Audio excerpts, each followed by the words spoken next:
নমস্কাৰ বন্ধু বান্ধৱীসকল, আমি আহিছোঁ ছাগলী আৰু পুখুৰী পাৰত আছোঁ। মাছকো দানা দিলোঁ। আজি দিনটো যিহেতু বৰষুণ আছিল, সেয়ে ছাগলী এতিয়া লৈ আহিছোঁ। এই আমাৰ এইটো বিজয় দা,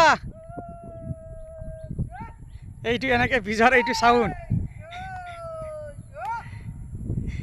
চাচোন, কিমান ধুনীয়াকৈ ছাগলী চাৰি আছে। মই কওঁ, বিজয় এনেকৈ কিয় আছা? কৈছে কি, যদি বেয়া বস্তু থাকে, শিয়াল থাকে, কুকুৰ থাকে, পলাই পত্তাং দিব।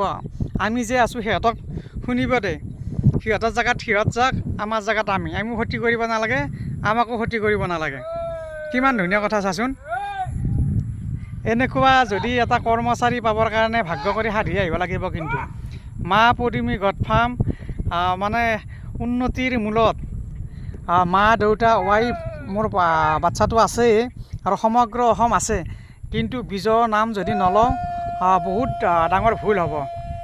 এই ফাৰ্মখনৰ মূলতে উন্নতি, যিটো ছাগলী চাৰে বা দানা পানী খুৱাই, এনেকুৱা এজন মানুহ। মোৰ চাৰিজন মানুহ আছে, তাৰে ভিতৰত আটাইতকৈ বিশ্বাসী আৰু মৰমৰ মানুহজন বিজয়। বহুত বছৰ আছিল। তাক এতিয়া পথাৰত নানো মই আজিকালি, বয়সো হ'ল, ঘৰত থাকে।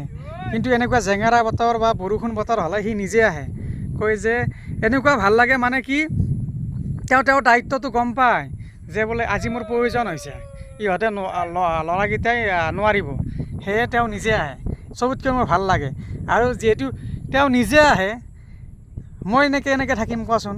ময়ো লগতে আহি যাওঁ, মানে উৎসাহ উদগনি বজাবৰ কাৰণে। আমি দুজন আহোঁ, য'ত থাকোঁ দুজনে আহোঁ। ঘৰত থাকিলেও আমি দুজন থাকোঁ, পথাৰত আহিলেও। মানে মই যে কৰ্মচাৰী বা কিবা হয় সেইটো নাভাবোঁৱে। বিজয়ক মই একদম নিজৰ মানে কি বন্ধু হিচাপে ভাবোঁ। আৰু আজি নহয়, আজিৰ পৰা 2007-08তে আমি লগ পোৱা।